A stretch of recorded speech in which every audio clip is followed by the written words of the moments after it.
separará do amor de Cristo? Será tribulação, angústia ou perseguição, fome ou nudez, perigo ou espada. Porque eu estou bem certo de que nem morte, nem vida, nem anjos, nem principados, nem coisas do presente, nem do porvir, nem poderes, nem alturas, nem profundidade, nem qualquer outra criatura poderá nos separar do amor de Deus que está em Jesus Cristo, nosso Senhor, que está em Jesus Cristo. Nada, nada poderá nos separar, nada, nada poderá nos separar do amor de Deus que está em Jesus Cristo, nosso Senhor, que está em Jesus Cristo. Nada, nada poderá nos separar, nada, nada poderá nos separar do amor de Deus que está em Jesus Cristo, nosso Senhor, que está em Jesus Cristo. Gostaria de fazer uma oração. Feche os seus olhos onde você está. Querido Deus e Pai, que nós queremos te adorar, queremos engrandecer o teu nome nessa manhã. E especialmente, Senhor, pelo teu amor que foi demonstrado por nós naquela cruz, Pai. Obrigado porque o Senhor nos amou primeiro, porque o Senhor foi até o fim, dando o seu melhor por nós, Pai. Nós queremos agora pedir ao Senhor que o Senhor nos dê a convicção de que nada, absolutamente nada, poderá nos separar deste amor. Nenhuma crise, nenhuma pandemia, nem qualquer outra criatura ou qualquer outra situação poderá nos afastar desse teu amor, Pai. Quero agradecer por isso e quero pedir que o Senhor esteja abençoando a nossa reunião, abençoando o coração de cada um que está participando. É o que nós te pedimos e agradecemos em nome de Jesus. Amém. Amém? Passa a palavra.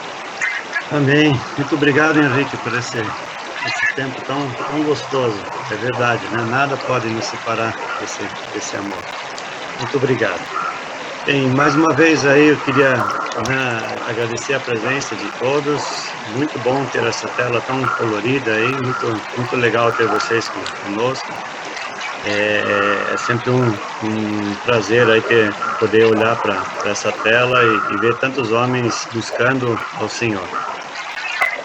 Esse nosso encontro ele tem um objetivo assim muito forte, né, da gente estreitar esses relacionamentos e eu costumo brincar dizendo que a gente pode, com isso, ver que tem outros homens com problemas, tem outros homens com vitórias, e a gente pode se espelhar também nesses outros homens para estar continuando a nossa jornada, que nem sempre tá fácil, né? Homens têm tido muitos problemas ultimamente, e a gente está junto aí, a gente quer, o objetivo maior desse encontro é a gente estar junto, tá?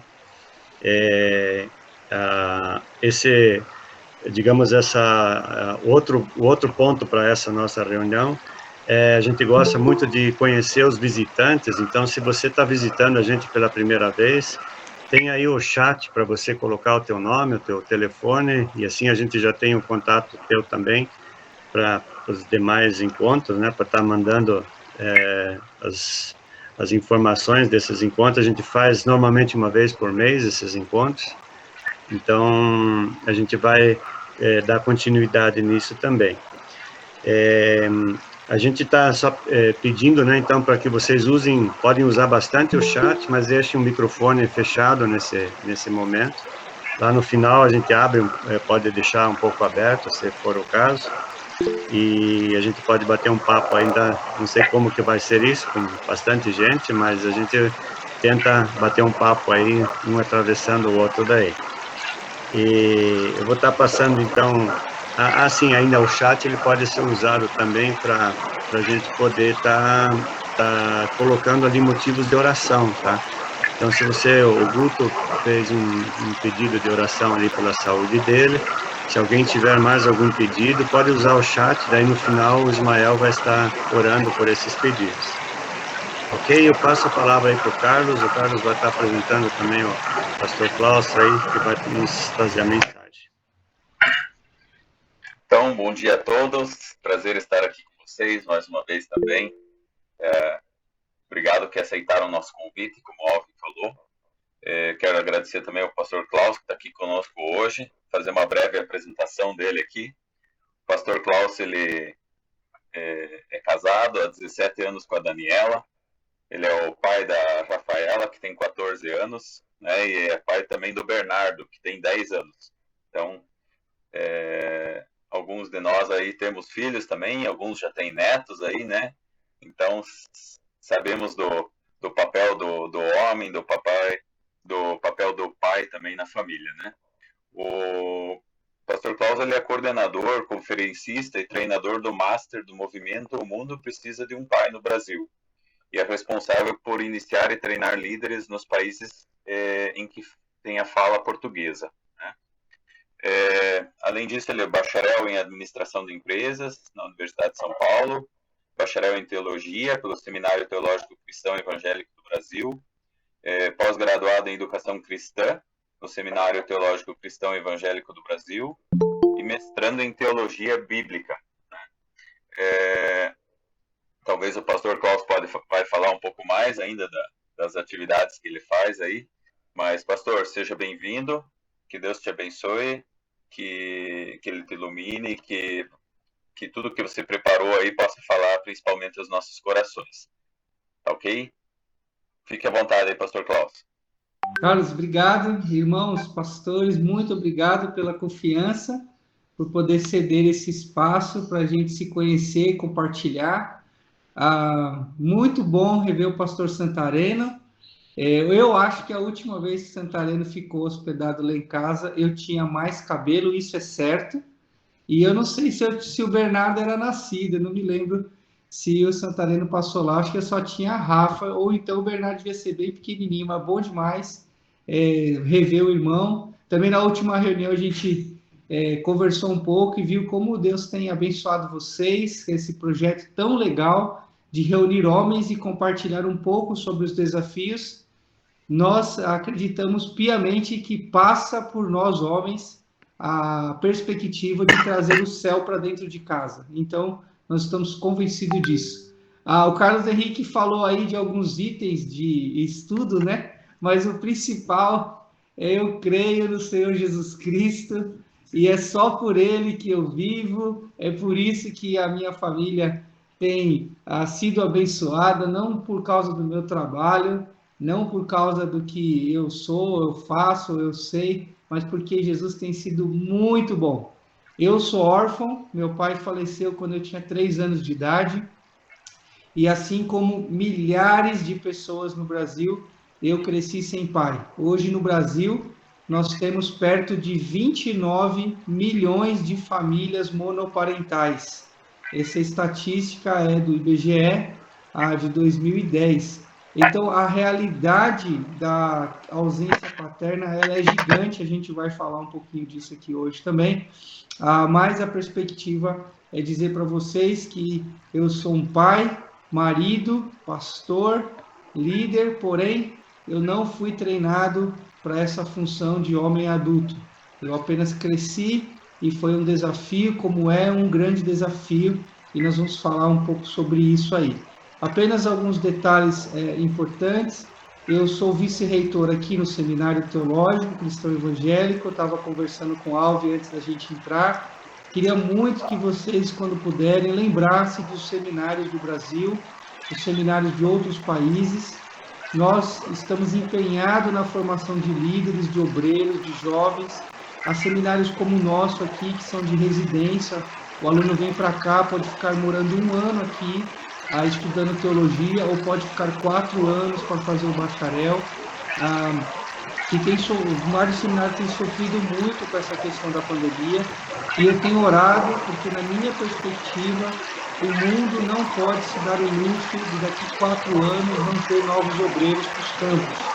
Então, se hoje a gente não se levantar, não orar, não investir nos seminários, nos vocacionados, daqui 4 anos a gente vai ter uma carência ainda maior, porque a carência já é grande, mas a gente é ainda maior de obreiros preparados. Então, ore, por favor, pelos seminários do Brasil. A gente tem conexão aí com 13, 14 seminários sérios no Brasil. Todos eles estão sofrendo muito com a questão da pandemia, com essas mudanças. Porém, nós temos visto várias pessoas entendendo nesse momento de pandemia que podem se dedicar, por exemplo, 1 ano ou mais ao ensino teológico de tempo integral, e isso vai fazer uma grande diferença.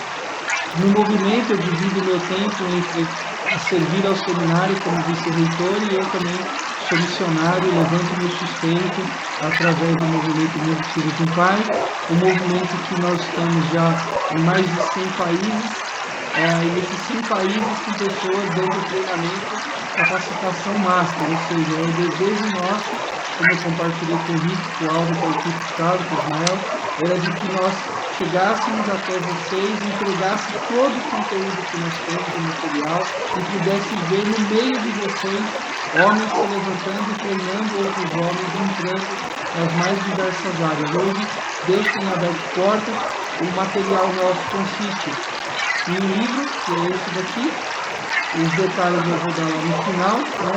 E tem uma revista para pequenos grupos de homens, grupos pequenos ou escola dominical, que acompanha o livro. Esse material a gente tem aí em vários formatos, tem impresso, tem também digital, você pode ler online, você pode comprar lá no Kindle, e já tem várias outras línguas também. E o nosso desejo, então, é treinar, capacitar homens para que esses homens reproduzam outros, né? Eu tenho dado seminários em universidades, conselho tutelar, escolas, igrejas, onde Deus tem nos dado a oportunidade, a gente tem falado, e o material tem sido muito bem aceito. É um excelente material para criar uma porta de conexão com famílias que não estão no convívio da igreja, porque realmente a questão da paternidade, da ausência paterna, é algo muito grandioso e muito dolorido na vida de todo mundo. Então, isso eu sei por experiência própria, e tenho rodado vários estados do Brasil, tenho ido aos outros países, e tenho visto que nós, infelizmente, não estamos melhor do que nenhum outro país, porém também não estamos pior. Todos nós temos sofrido muito com essa questão da ausência paterna. Então, eu acho que essa é a abertura inicial. E, Carlos, posso continuar ou você quer fazer alguma pausa? Só esqueci de falar onde você está, conta para o pessoal onde você está nesse momento. Ok, sim, eu estou morando em Anápolis agora, né? O Santareno me visitou quando eu estava em Praia Grande, São Paulo, mas agora eu estou em Anápolis. O seminário nosso é aqui em Anápolis, entre a Goiânia e Brasília. Nós estamos aqui no centro aí do país. Perfeito, pode dar continuidade, então. Tá bom. Carlos, lembra que eu sou o servo do centurião. Quando você fala vai, eu vou. Quando você fala vem, eu venho, tá? Beleza. Legal. Deixa eu compartilhar, então, aqui um pequeno slide só de introdução. Também vai ser até bom para a gente fazer um testezinho aqui na nossa apresentação. Está apresentando. Okay. Então, o mundo precisa de um pai. O Carlos falou aí, essa daí é a minha família. Quando você olha, Deus faz milagre, né? Homens feios casam com mulheres bonitas. Então, tá aí a Daniela, a Rafa e o Bernardo. Nós vamos meditar um pouquinho hoje no Salmo 78. É um salmo de Asaf que eu gosto muito dele. E essa primeira parte do Salmo de Asaf é muito legal, porque Asaf, no 78, ele vai dar um panorama para o povo de Israel sobre tudo que Deus fez e vai mostrar como o povo, ao longo do tempo, ele foi sendo rebelde para com a perspectiva do Senhor.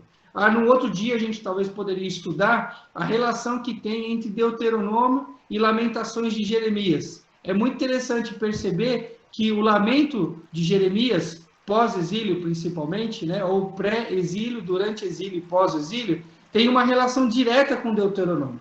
Então, aqui, antes desse cativeiro, Deus está trazendo através da vida de Asaf a lembrança do povo de tudo que eles deveriam ter feito e como Deus foi bom ao longo da história, se manteve fiel e como o povo foi gradualmente se mantendo ainda mais duro e rebelde. No verso 3 ele diz assim: o que ouvimos e aprendemos, o que nos contaram os nossos pais, não encobriremos a seus filhos. Contaremos à vindoura geração os louvores do Senhor e o seu poder, e as maravilhas que fez.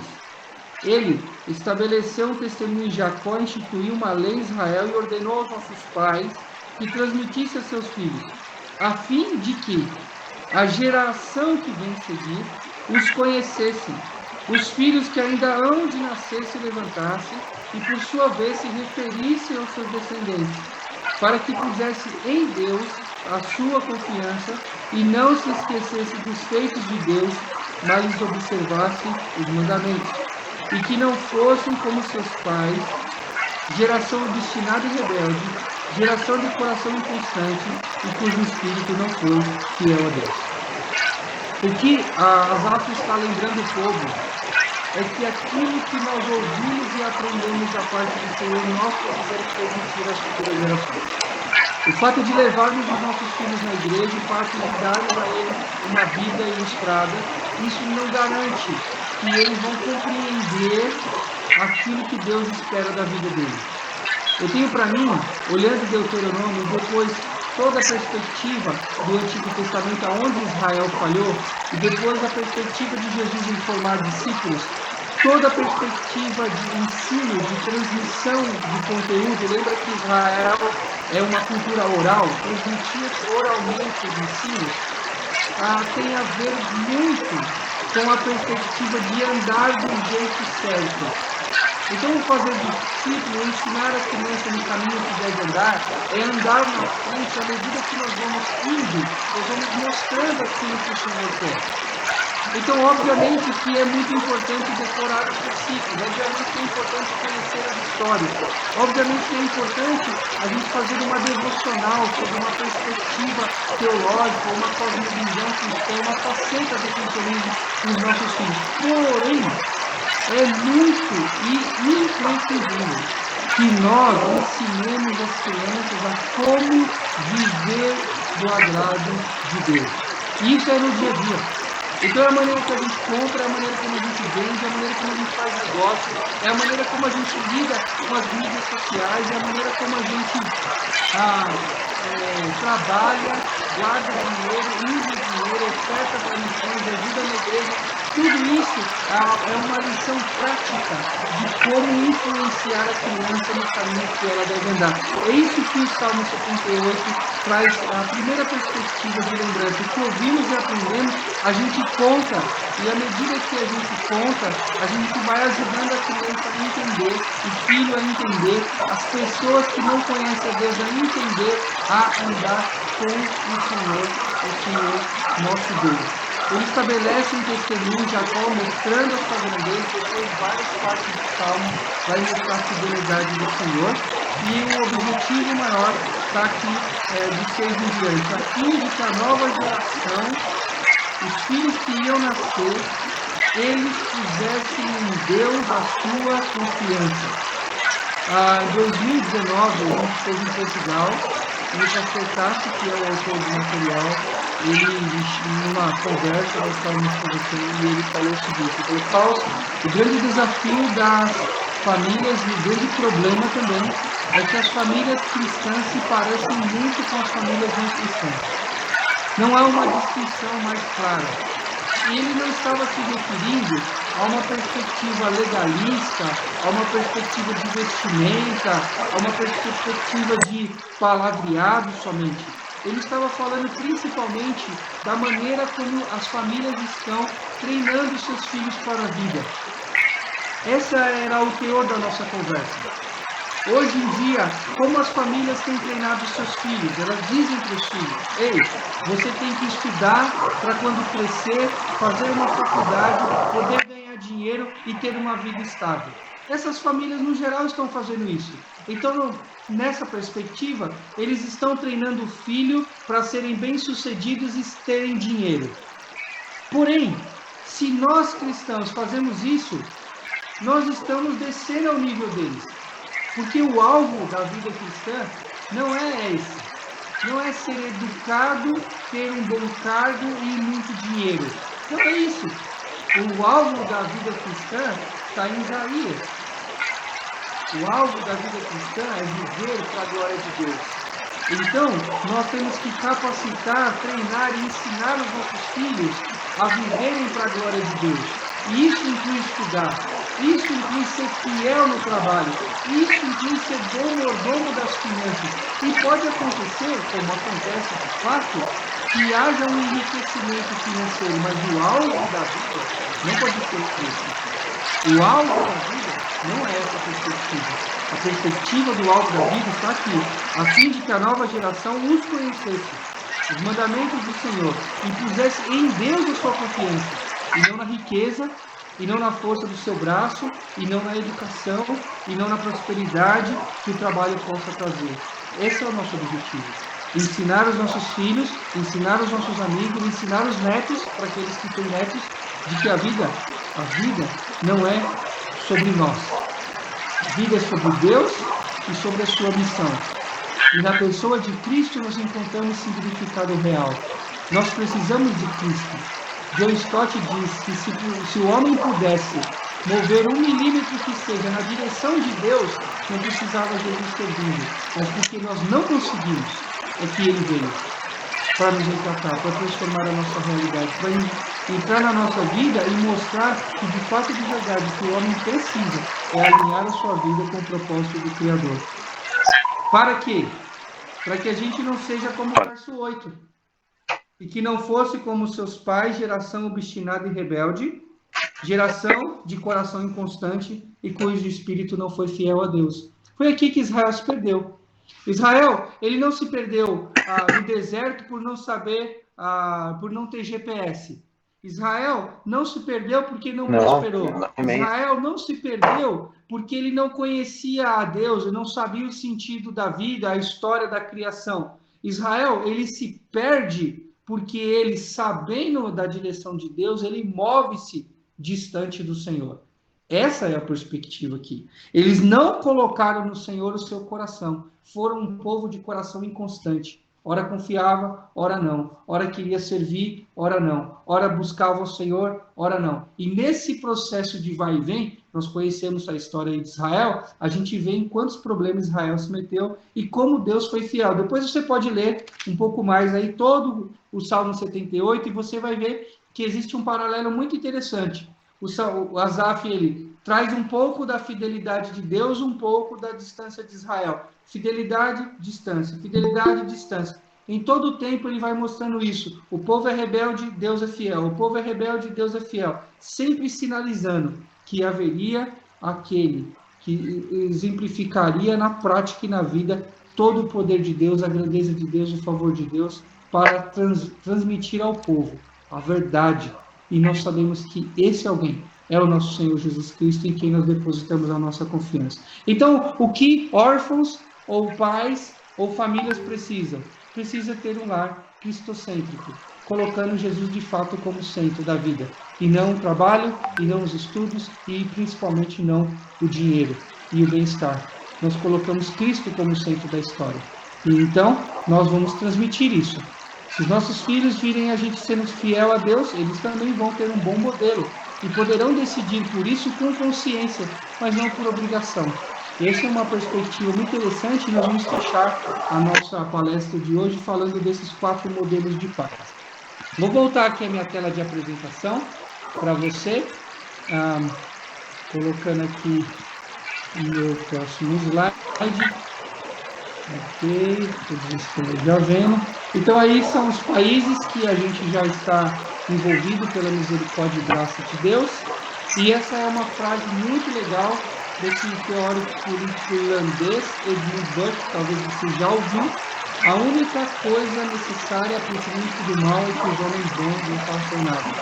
Nesse processo de ser homem de verdade, nós precisamos descruzar os nossos braços e, de fato e de verdade, agir positivamente para criar uma nova história. Nós temos falado muito no movimento Mundo Precisa de um Pai, que homens de verdade não seguem a cultura, homens de verdade criam a cultura. Então, nós criamos a cultura, firmamos os valores para a nossa casa, influenciamos a geração que está diante de nós e ao redor de nós, criando, de fato, um movimento que transforma, que impacta e que mude a realidade das casas no Brasil e fora do Brasil. Essas são as 4 preocupações globais. No mundo inteiro, as famílias têm chorado, as pessoas têm chorado por essas 4 áreas. A destruição da família, divórcios, abandono e várias coisas que nós vamos ver daqui a pouquinho. A educação em declínio, isso não tem a ver com país desenvolvido ou rico, mas com todos, no geral, a educação está em declínio.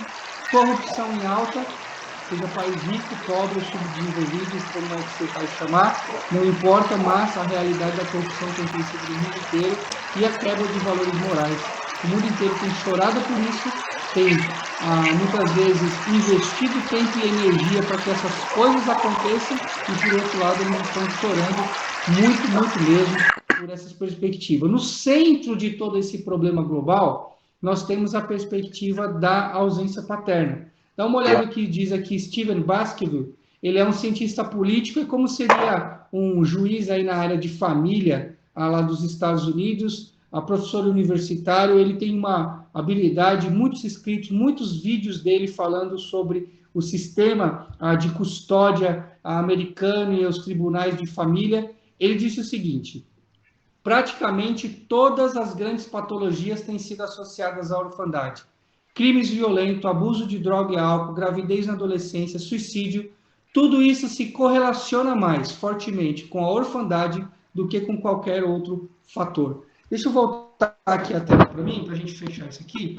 O que Stephen fala nessa frase é que se você pegar 10 pessoas que estão no sistema carcerário, 10 homens, e fizer a mesma pesquisa com ele, você vai ter um gráfico com vários pontos diferentes sobre escolaridade, nível social, oportunidade de trabalho, enfim, contexto, várias coisas são diferentes entre eles. Porém, uma pergunta que, se a gente fizer, vai dar um índice de aprovação quase de 100%, é: como foi a relação com seu pai? E a maioria vai responder ruim ou péssima. Então, o que Stephen está dizendo que os crimes, as violências, as coisas que estão relacionadas a esse métier social, a essa esfera social, da qual os governos lutam para diminuir, para acabar, para abafar, para resolver, tudo isso tem mais relação com uma única raiz, que é a ausência paterna, do que com qualquer outro fator. Não é pobre que estão cometendo o maior número de crimes, não é pobre que está usando mais drogas. Quando nós olhamos a essência das coisas, a gente sempre tem encontrado um órfão. E se você pesquisar ao seu redor, você vai ver que isso é, infelizmente, uma realidade. Se nós olharmos isso, nós vamos perceber claramente que a raiz disso tudo é a orfandade, é a ausência paterna. Nós vamos ver os modelos de ausência paterna e vamos ver como isso impacta de fato a vida das pessoas. Eu fui a João Pessoa, conversando em uma das capacitações, tinha um juiz e a promotora nessa área criminal, e eles falaram assim: pastor, a realidade é que, se nós pesquisarmos o sistema penitenciário, fizermos 2 perguntas: quantos desses homens que estão presos tiveram problema com seus pais? O número vai ser absurdo de grande. E quantos desses homens têm filhos? O número vai ser absurdo de grande. essa é uma pequena amostragem do tamanho da orfandade do nosso país. É gigante. Isso é tão grande, irmãos, que o Poupa Tempo, aquele sistema do governo para facilitar documentos e trâmites ali, ele tem um sistema de computador que se chama Encontrando Meu Pai, ou Encontre Seu Pai, onde você coloca os seus dados, esperando que um homem um dia coloque os dados dele e intercale as informações para um filho encontrar o seu pai que nunca conheceu. Esse é o tamanho da situação. Como eu falei no início, 29 milhões de famílias monoparentais. Então, há uma quantidade gigante de órfãos no nosso país e no mundo inteiro. Vou voltar aqui para a apresentação da minha tela para a gente continuar. Então, essa é a ideia aqui da frase de Stevens, ok? Seguindo aqui, pesquisas aí nos países ao longo de 5 anos têm mostrado que no epicentro do problema está a questão da orfandade. Dá uma olhada nessas estatísticas, eu coloquei só algumas no livro, há muito mais outras, mas eu coloquei aqui só algumas interessantes. Essa primeira é muito interessante, aí de Curitiba para baixo do nosso país, o índice de suicídio é muito alto, né? 63% dos suicídios ocorrem lá em São Paulo. Então, há uma área aí muito interessante para você pesquisar em Curitiba, na sua região, o índice de suicídio e quem são essas famílias, né? Como elas se comportam, qual é a configuração delas. Olha que 80% dos recrutadores não nascem pais. 70% dos jovens que estão numa casa de recuperação não nascem pai. Uma das vezes, dando esse treinamento aqui, tínhamos 10 homens de uma casa de recuperação fazendo treinamento. Aí um deles levantou a mão e falou assim: pastor, eu já fiz uma pesquisa aqui, no nosso caso é 100%. Dos 10 homens, os 10 tiveram uma clara ausência paterna. Um forte impacto da ausência paterna na vida deles. E 32% das crianças em todo o mundo, elas vivem sem os seus pais biológicos. 2 vezes mais problemas de comportamentos emocionais e sociais apresentam uma criança que vem de lá sem pai. Termina o ensino médio e a faculdade com média menor de nota, apresenta pior desempenho naqueles testes padronizados de coloscopia ou alternativa e tem maior probabilidade de uso de drogas. Então, aqui a gente está vendo que a questão da ausência paterna é um impacto muito, muito grande na sociedade. Agora, quando nós falamos de ausência paterna, estamos olhando esses 3 modelos aqui. Primeiro deles, que é o meu caso, morte ou doença extrema, ou uma invalidez. Então, muitos são vítimas da ausência paterna porque o pai morreu, ou ele tem uma doença grave, uma doença que dificulta esse pai a preparar o filho para a vida. Então, aqui gera uma ausência paterna e algumas feridas, elas vão se manifestar depois, como a gente vai ver mais para frente. Segundo modelo, cresce no mundo inteiro, divórcio ou abandono. O divórcio tem criado muitas feridas de ausência paterna e materna no coração dos filhos. Por mais que a sociedade, artistas ou qualquer pessoa venha à mídia e fale: nós decidimos por nos separar e agora a gente divide o tempo, damos toda a atenção para os nossos filhos. O que filho precisa é pai e mãe dentro de casa, construindo uma perspectiva de família, onde ambos dão o melhor de si, um para com o outro, no casal, e ambos para com os filhos, para que eles possam se desenvolver na plenitude. Divórcio e abandono tem crescido demais. Para você ter uma ideia, o IBGE em 2010, ele fez um censo com certidões de nascimento e descobriu que perto de 6 milhões de certidões de nascimento tinham sido lavradas sem o nome do pai. 6 milhões. Então, vamos pensar aqui só numa coisa. Em 6 milhões de certidões de nascimento sem o nome do pai, não está incluso os pais que deram o nome e nunca participaram da criação dos seus filhos, e também não está incluso os pais que deram o seu nome ali e morreram. Então, nós temos aqui uma perspectiva simples, um cálculo simples, de que certamente ultrapassa 10 milhões de crianças no Brasil com muita facilidade que não tem nenhum tipo de contato com o seu pai. No certidão de nascimento, 6 milhões foram apontados que não tinham nenhum nome de pai. Então, o primeiro modelo, morte ou doença extrema, o segundo, divórcio ou abandono, e o terceiro deles, negligência ou inatividade. Negligência e inatividade é o pai que não morreu nem está doente, ele não se divorciou e nem foi embora, porém ele está dentro de casa e ele é ausente da perspectiva de preparar o seu filho para a vida adulta. Nós vamos olhar aqui com muita rapidez, por causa do nosso tempo, um pouquinho sobre o mapa e como um pai deve entrar em cada fase, cada idade da vida, porque o meu chefe aí, o Carlos, ele falou que eu deveria falar sobre a perspectiva aí do pai, os 4 modelos de pai. Então, eu não posso sair do meu roteiro, senão ele me manda embora. Então, esses 3 são os tipos... Não. Ô, Carlos, qualquer coisa você entra aí e me para, hein, Carlos? Falou, pastor, não foi que nós combinamos, não, hein? Segue firme aí, tá ótimo.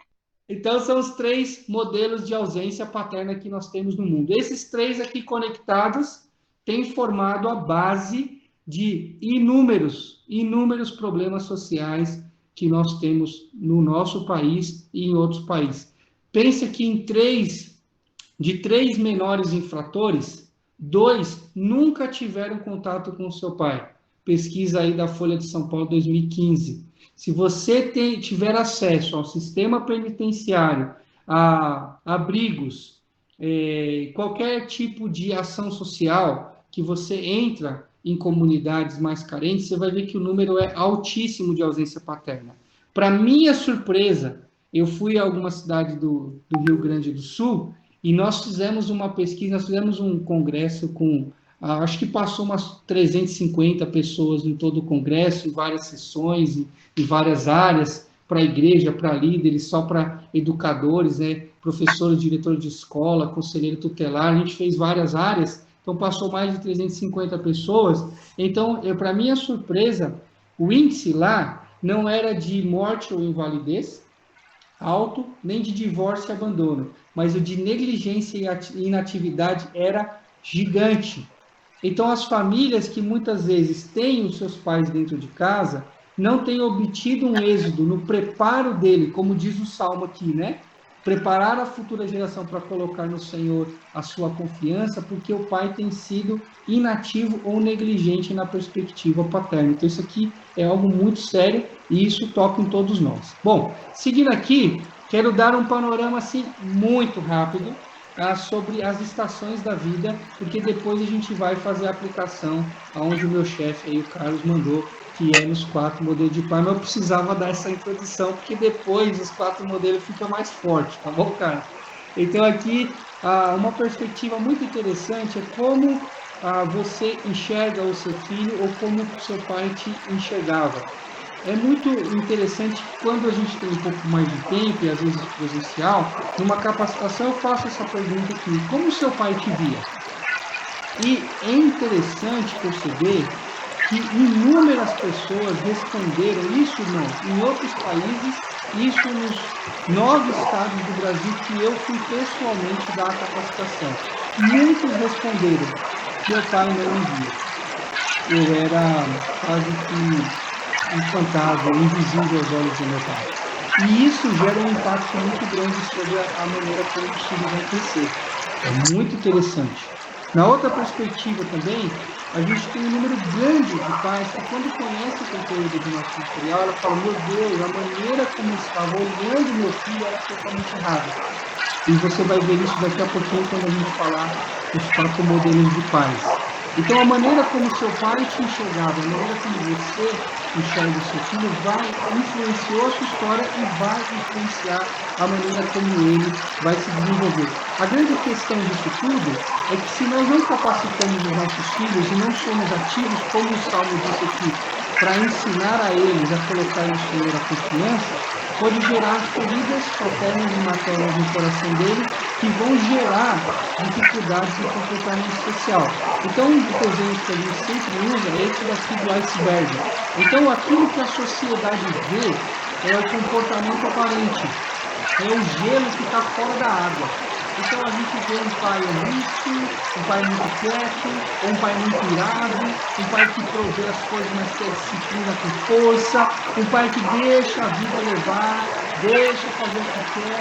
Esse é um comportamento que a sociedade vê. Porém, a grande questão, e não dá para entrar nisso aqui hoje, mas é o capítulo 4 do nosso livro, é que nós precisamos olhar abaixo da água e perceber as razões ocultas e as inseguranças que foram geradas no coração dos pais, primeiramente, que gera esse comportamento aparente. Esse desenho também tem tudo a ver com a maneira como a sociedade tem vivido e sofrido aquelas 4 áreas que a gente falou lá, que todo mundo chora. Então, isso que todo mundo chora está fora da água. Mas a grande questão não é resolver comportamentos externos, mas permitir que Cristo e a sua graça realmente vá no profundo da nossa alma, no profundo, na raiz do nosso problema e destrua as razões ocultas, ganância, ódio, vaidades. Ele vai lá no fundo e transforme essas coisas e tire de lá também as inseguranças, os medos, os traumas, curando isso profundamente. Quando isso acontece, se a gente explodir uma bomba na base do iceberg, todo aquilo que está fora, aparentemente, ele afunda e algo novo aparece, ou, como a gente diz, a gente pode transitar livremente pela vida sem o risco, ou com o menor risco, de bater no iceberg e ver uma linda vida, uma grande vida, como era o Titanic, afundar por causa de um iceberg. Então, a gente tem falado muito disso. A maneira como seu pai te via, a maneira como você vê o seu filho, pode criar essa estrutura debaixo da água que vai gerar comportamentos e lutas e desafios que pode fazer a vida afundar. Bem, em cima disso, né, e aqui um capítulo que é grande e extenso para nós, mas eu quero dar esse panorama. Nós, como falando sobre a função do pai, nós estamos pensando que um pai, ele está totalmente envolvido. Deixa eu voltar a tela aqui para quem estiver dormindo acordar aí, tá bom? Para ficar ligado de novo. A gente fala muito que um pai, ele precisa ter a perspectiva de que ele não cria meninos para serem bons meninos e nem meninas para serem boas meninas. Nós precisamos treinar o menino para ser pai e marido, e as meninas para serem esposas e mães, porque é nessa configuração de vida adulta madura que nós passamos a maior parte da nossa vida.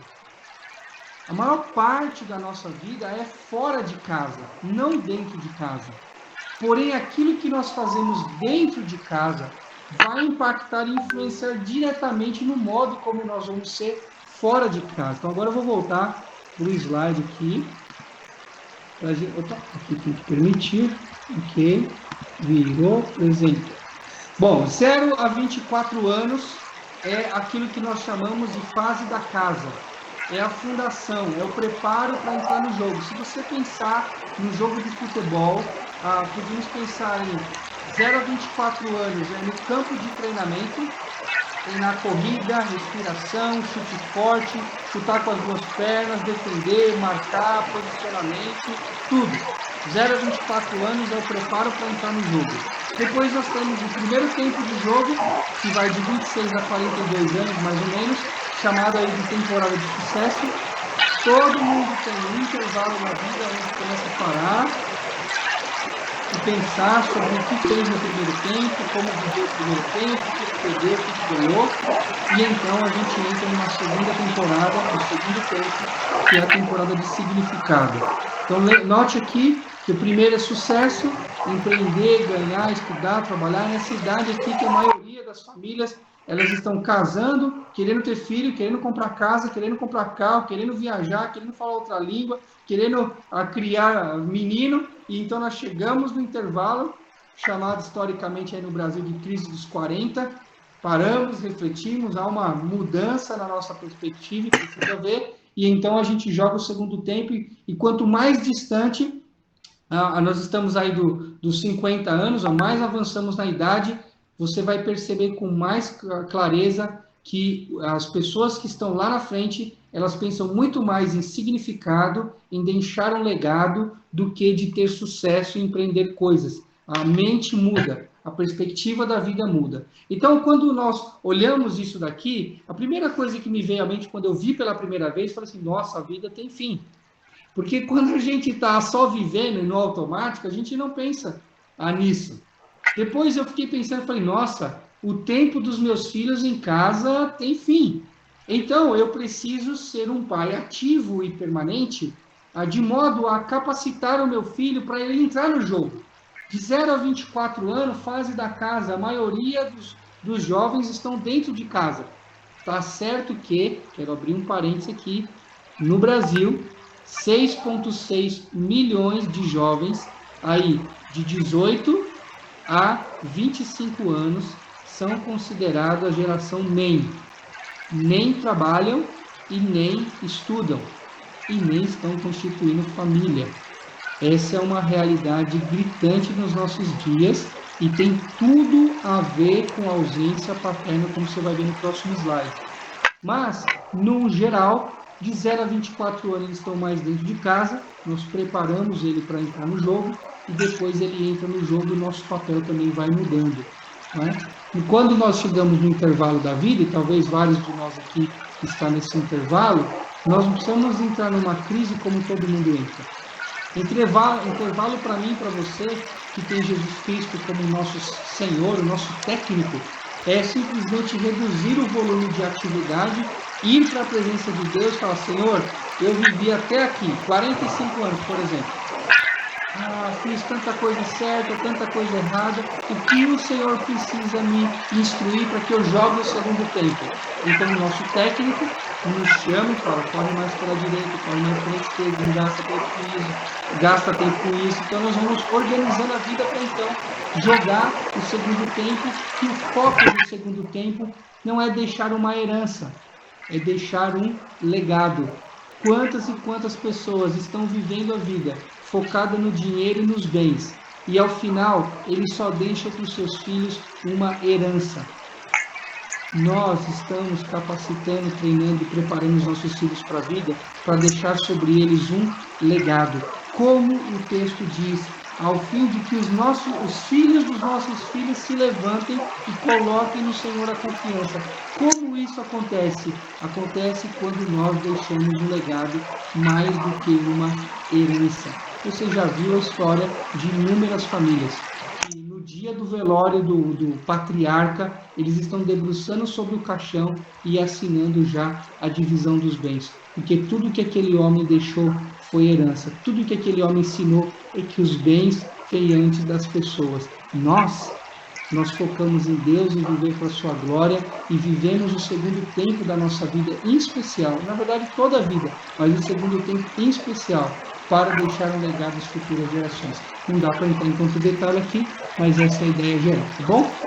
Muito bem, na fase da casa, a gente tem algumas divisões aqui, eu vou passar rapidamente. Primeiro, 0 a 6 anos é o impacto materno. A mãe é a principal moldadora do desenvolvimento infantil. Então, aqui, as mães precisam ter tempo de qualidade com os seus filhos. 7 aí, mais ou menos a 11 anos, impacto do pai. O pai ajuda a desenvolver competências básicas, ajuda participa desse tempo de mudança física, tanto da menina quanto do menino.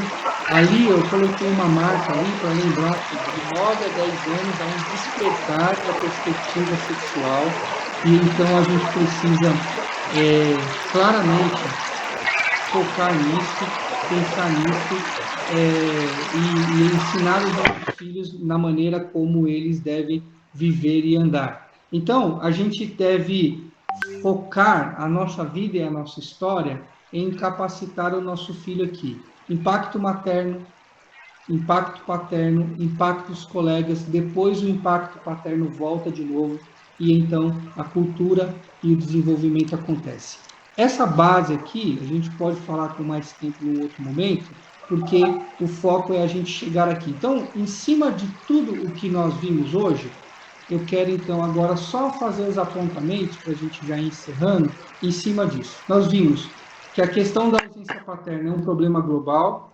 Nós vimos a importância que um pai tem dentro da perspectiva familiar. A gente viu que nas fases da vida a criança precisa dessa presença do pai, e aqui nós temos os 4 modelos de pai que são marcantes. Primeiro deles aí, sim, antes de tudo, só para te mostrar como funciona o gráfico. Aqui, num canto aqui, do meu aqui ao lado esquerdo, tá lá, 0 de controle. 0 de controle. Aqui do outro lado, 100% de controle. Embaixo tem 0 de amor e em cima 100% de amor, tá? Então aqui é a ideia da gente ir percebendo. O primeiro modelo está lá em cima, aí é o P, são pais permissivos. Pais permissivos são pais inseguros e eles geram filhos inseguros. Então, dentro de um lar permissivo, o pai diz que ele não controla nada porque ele ama 100%. Ele ama demais, por isso ele não controla. Quando essa realidade está dentro de um lar, o que esse pai está gerando é um filho inseguro, porque ele não capacita para a vida, ele não coloca os limites, ele não coloca os parâmetros, porque ele fala que ele ama demais, e esses filhos vão se movimentar na vida de maneira insegura, porque não tem os referenciais claros de moral, de ética, de certo e de errado, e isso é uma grande realidade nas famílias brasileiras. Segundo modelo está ali embaixo no cantinho. 0% de controle e 0% de amor. Esses são os pais negligentes. Talvez aqui estejam incluídos que se divorciaram e foram embora, que abandonaram seus filhos, os que nunca estiveram presentes, mas também os que estão em casa e não estão capacitando os seus filhos. Pais negligentes não enxergam os seus filhos, não enxergam ninguém. É um homem centrado nele mesmo, é como que a família dele se resume à vontade dele. Ele não ama ninguém a não ser ele, e ele não controla nada, ele não treina ninguém, ele não dirige ninguém, porque ele está preocupado com ele mesmo. Pais negligentes geram filhos negligentes. E nós temos uma geração enorme de jovens negligentes hoje. Negligente com seus estudos, negligente com seu trabalho, negligente com a perspectiva familiar, negligente em seus namoros, porque eles foram criados ou estão ainda debaixo de um lar onde o pai é negligente, que não controla, nem dirige e nem ama a ninguém a não ser ele mesmo. Esse tipo de pais ensinam. E muitas vezes lá na velhice dos pais, esse menino vai mostrar para o pai que ele aprendeu a lição.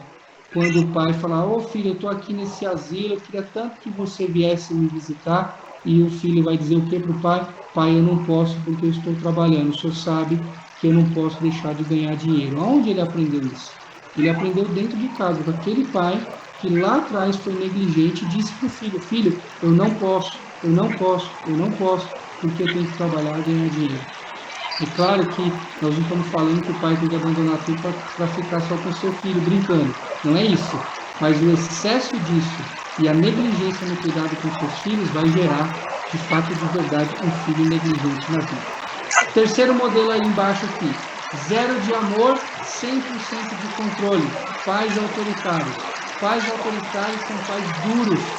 Debaixo de uma mão pesada de um pai só cresce 2 coisas. Ou um filho rebelde, ou um filho humilhado. Então, nós precisamos pensar nisso claramente.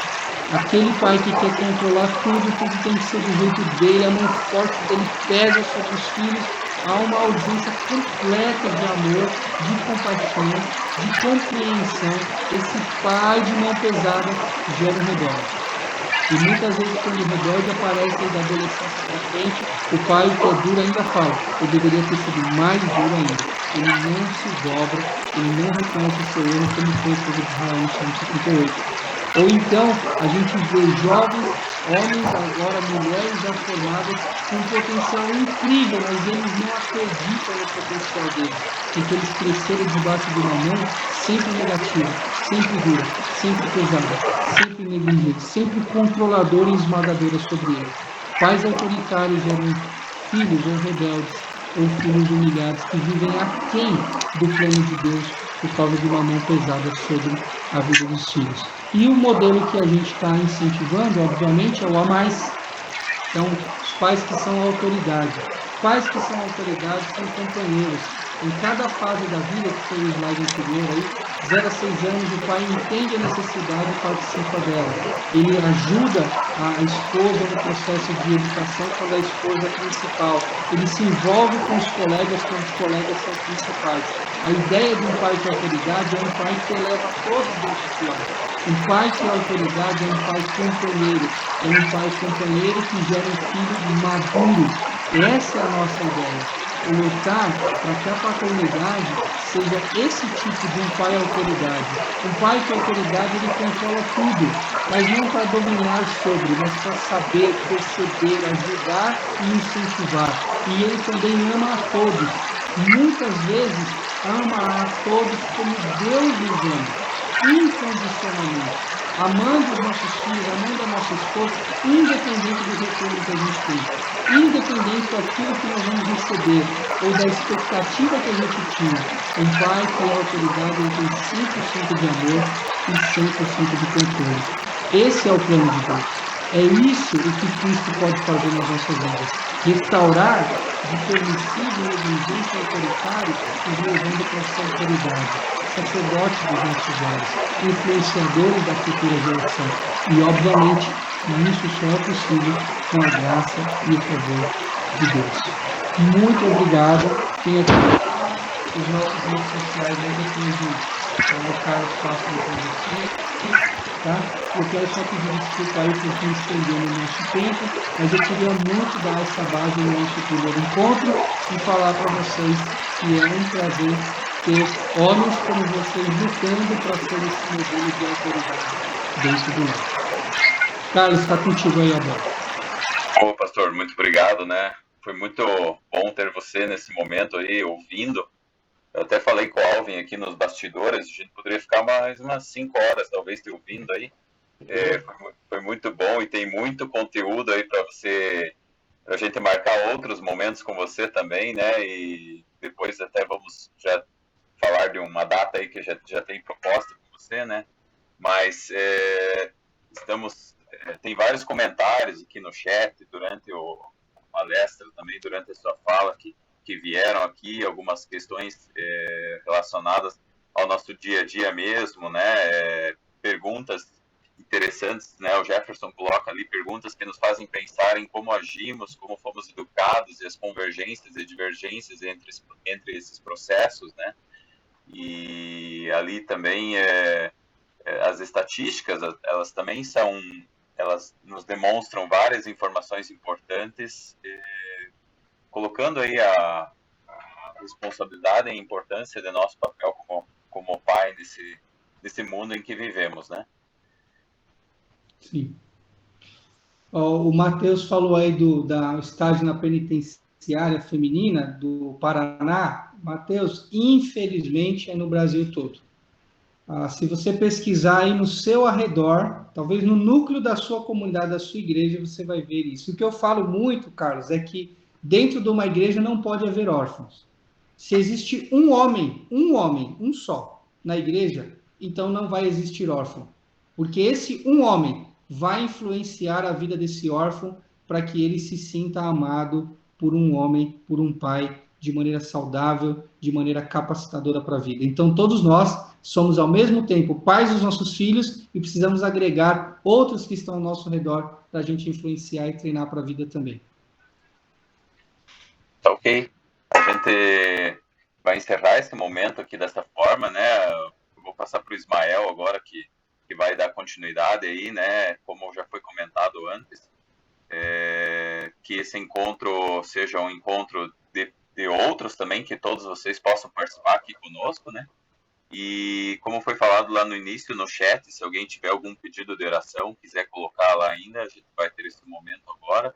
E passo para o Ismael, e na sequência o pastor Klaus ainda vai ficar uns 15 minutinhos aí para quem quiser depois bater um papo ainda e fazer algumas perguntas aí para ele.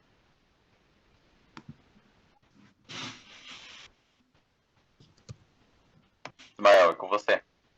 Ok, vamos orar então, gente.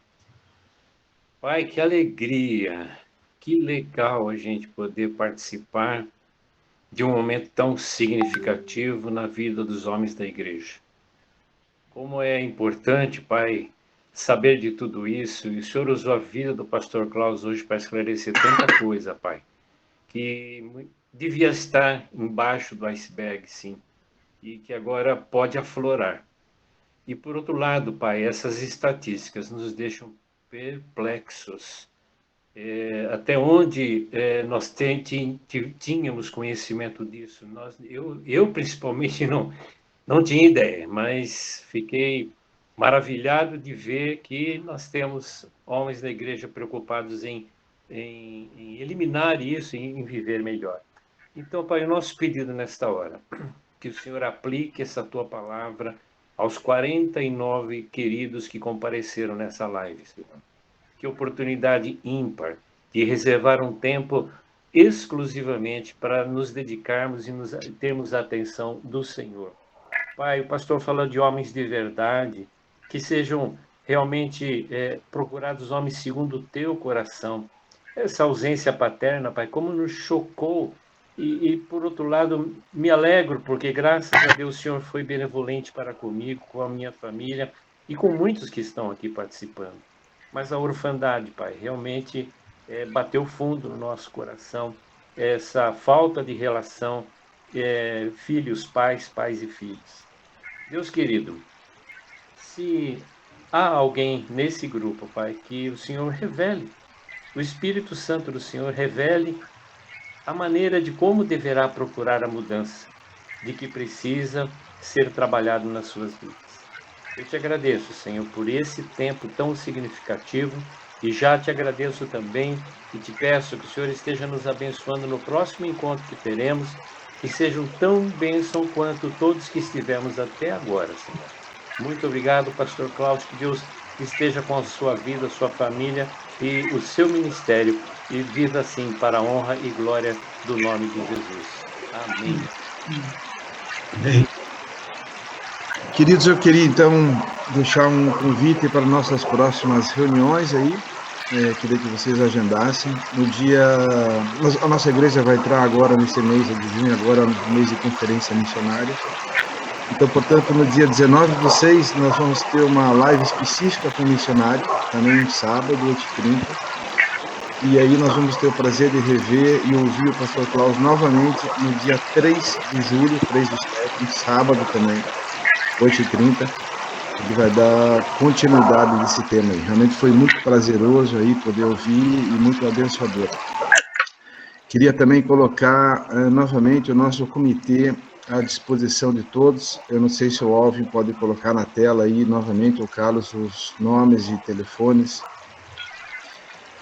Queria novamente colocar as pessoas envolvidas nesse comitê à disposição de todos, para que possam aí durante a semana estar com seus contatos aí para interagir, para interceder, para orar, para poder caminhar juntos, como foi falado aqui no início dessa reunião. Esse é o grande tema desse comitê, desse caminhar com os homens aí.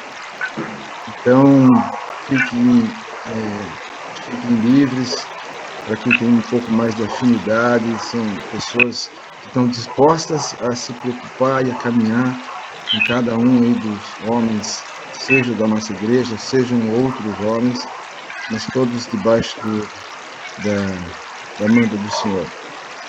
Bom, eu queria colocar aqui o encerramento do nosso programa. Obrigado a todos, mas como o Carlos falou, o pastor Klaus se dispôs a ficar um pouco mais conosco nesses 15 minutos para responder algumas perguntas, tirar dúvidas, e fica aí então esse tempo a mais. Agradecer a todos aí, muito obrigado.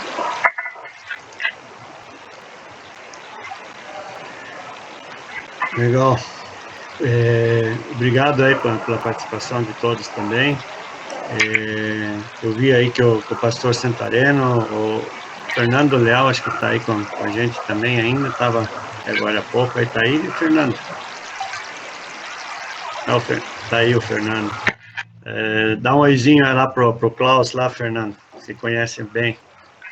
Abraço, meu amigo. Eu tomei café, almocei e jantei na casa do pastor. Sim. Mas não tá me devendo nada não, tá, pastor? Não tá devendo não, calma. Pensão completa, hein? Foi. Então, mas não tem dívida não, tá tudo certo. Mas Legal. saudade das conversas, muito Sim, edificantes. foram boas. Eu falei isso, viu, pastor Santarém, na última reunião nossa, que o irmão fez uma colocação uma vez lá em casa, que foi muito impressionante, como mais ou menos uns 3 anos depois eu entendi. Então eu queria dizer que o senhor falou e eu não entendi, mas 3 anos depois eu entendi. Depois eu te falo o que é. Foi muito interessante. Obrigado. Deus usou muito o irmão na minha vida. Amém. Eu já tenho seu contato aqui no WhatsApp, então vamos retomar a nossa caminhada. Bom, um prazer. Amém. Agora, irmão Klaus, uma coisa que eu não sei se o irmão tem essa notícia, também os irmãos têm essa informação, de todos os estados da Federação Brasileira, o único estado que a criança não pode sair da maternidade sem ser registrada, alguém responsável, é aqui o Paraná. E quem fez isso foi no governo ai, do Requião. Governo do Requião, então, foi aprovada uma lei que no Paraná, qualquer criança tinha que nascer e tem que estar um pai presente, ou um avó, ou alguém responsável. Não, mas tem que ser a mãe, não, mãe não pode, tem que ser pai mesmo, e tem que ser responsabilizado. Eu lembro disso porque tem alguns angolanos que vêm estudar aqui, Uhum. e a menina sai de Angola, ela não sabe que ela está grávida, chega aqui no Brasil e tem neném. E aí o pessoal fala, olha, não vai sair da maternidade se o pai não vir lá de Angola para registrar. Então, e outra coisa que o Estado fez é colocar em todas as maternidades um cartório para registrar a criança. E pelo que se sabe, tem alguns estados no Brasil onde agora mesmo, ano passado, por causa da pandemia, aquele auxílio que o governo deu para as famílias, teve famílias que não receberam porque juridicamente não existem, porque não tem registro, não tem CPF, e também eu soube que em alguns lugares do Brasil, alguns criminosos não podem ir para a prisão porque não estão registrados. Eles precisam existir primeiro para depois poder, então, cumprir com as obrigações legais. Se ele não está registrado, então ele não existe. Agora mesmo lá no Rio de Janeiro, aquela chacina que teve lá, aquele problema que teve lá no Jacarezinho, teve algumas pessoas que a família teve que dizer quem é essa pessoa, porque não tinha dados dessa pessoa, não existia. Isso também não é um dos fatores que contribui, nesse caso, quando a criança sai da maternidade sem registro, não é uma das questões que contribuem também para essa falta de ausência do pai na vida dessas pessoas pelo Brasil afora? Sim. Pastor, eu acredito que isso daí não é a doença. Muita coisa que a gente vê na televisão ou vê no nosso dia a dia não é a doença, é o sintoma. Quando a gente, como você está fazendo, quando a gente está muito perto assim das coisas, quando a gente dá uma olhada, dá um zoom, dá um pouco para trás e começa a olhar o panorama, a gente vai ver que muitos problemas sociais não são a doença, são os sintomas da doença. Então, por exemplo, o governo colocar o cartório dentro do hospital, por que ele fez isso? Claro, ele tem as razões dele, técnica, jurídica, instrumental. Muito bom. Porém, ele só está tendo essa ação porque já existe uma realidade difícil. Já existe uma situação permanente.